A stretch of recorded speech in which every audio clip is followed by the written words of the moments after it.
इतनी सुबह कौन आ गया? मैंने झुंझलाते हुए दरवाज़ा खोला। पड़ोस में रहने वाली सीमा अपनी 6 साल की बेटी के साथ आई थी। आओ, अंदर आओ, मैं मुस्कुरा दी। दरअसल आपसे एक काम था। मैं मायके जा रही हूँ 3 दिनों के लिए। मेरे हस्बैंड आते हैं 8 बजे और खाना बनाने वाली आएगी 6 बजे। आप प्लीज़ उसको चाबी दे दीजिएगा। वो खाना बनाकर चाबी आपको वापस दे जाएगी। एक सांस में इतना कुछ बोलकर उसने चाबी का गुच्छा मुझे थमा दिया। उसकी बेटी आंखें फाड़ फाड़ कर पिंजरे की ओर देख रही थी। मम्मा, देखो तो आंटी के पास यहाँ पे कितनी प्यारी बर्ड्स है, कितनी सारी हैं। सीमा ने लपक कर देखा। हाँ, इनकी आवाज़ तो आती है मेरी बालकनी में। वाकई बहुत सुंदर है। अच्छा भाभी जी, मैं चलती हूँ, बहुत पैकिंग करनी है। थैंक यू सो मच इस चाबी वाली मदद के लिए। आप तो समझती ही है ना, मायके जाने का उत्साह धरा रह जाता है अगर पति के खाने का जुगाड़ ना हो पाए। आप कैसे मैनेज करती हैं जब आप मायके जाती हैं? उसने तो ऐसे ही पूछ लिया, लेकिन मैं घायल हो गई।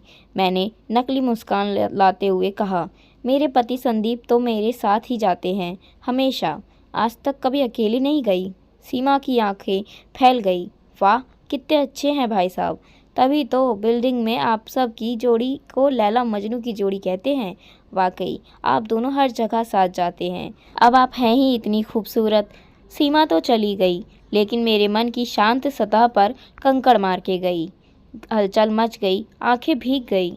कहीं भी अकेली नहीं जा सकती हूँ मैं। ना बाजार, ना बेटे के स्कूल, ना मायके। पति को सुंदरता को कैद करने का शौक है। पिंजरे में अनगिनत चिड़िया कैद हैं और घर में सुंदर पत्नी कैद है। सारी बहनें इकट्ठा होती हैं मायके में 10-12 दिनों के लिए, लेकिन मैं 2-3 दिनों से ज़्यादा नहीं, क्योंकि अकेले वहाँ रहने नहीं देंगे और इनसे ज़्यादा दिन ससुराल में संदीप रुकेंगे नहीं। आज सब सब याद याद आ आ रहा रहा था। था। नई नई नई शादी हुई थी। मैं बाजार में सब्जी खरीद रही थी कि कि एकदम से इनकी आवाज़ सुनकर पलटी। ये आगन्य नेत्रों से मुझे घूरते हुए बोले, घर चलो यहाँ से। यहाँ सब्जी वाले के साथ खीखी करने में बहुत अच्छा लग रहा है ना? ना बच्चे के स्कूल अकेले जाने देते हैं, ना सहेली के घर। सोचते सोचते हाथ अचानक मेरी घनी केश राशि पर चला गया। ये सुंदरता ही अपराध है क्या? चिड़िया भी सुंदर ना होती तो कैद करके नहीं रखी जाती। मैं भी एक खूबसूरत चिड़िया हूँ।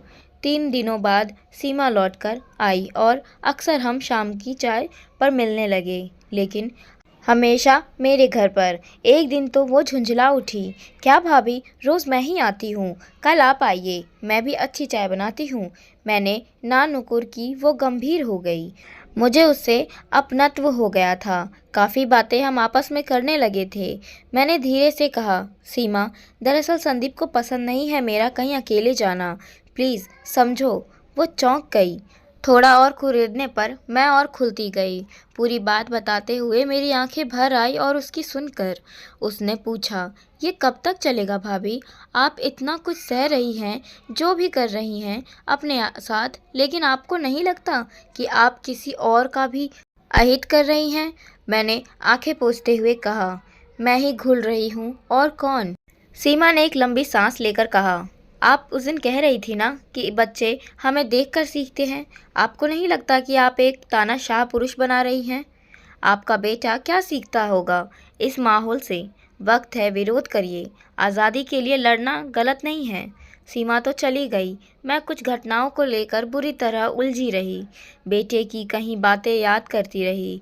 मम्मी, लड़कियां घर में रहती हैं, लड़के बाहर जाते हैं। लड़कियों को हर काम लड़कों से पूछकर करना चाहिए।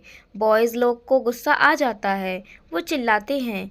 किस ग्रत में ढकेल रही हूँ अपने बच्चों को? क्यों नहीं विरोध करती हूँ? बेटे के जीवन में आने वाली लड़की क्या मुझे माफ़ करेगी कभी?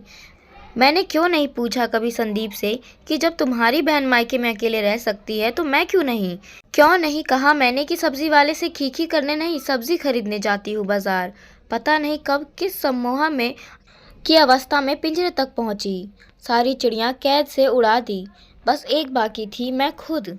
अभी भी घड़ी देखी, इनके आने का वक्त हो रहा था। बेटे को तैयार होने को कहा, पर्स उठाया। बेटा हैरत से मुझे देख रहा था। मम्मी, पापा को तो आने दो, बस हम दोनों जाएंगे। आपको मार्केट के रास्ते पता हैं? मैंने मुस्कुराकर बेटे से कहा। रास्ते नहीं मिले तो ढूंढ लेंगे, मम्मी पर भरोसा रखो।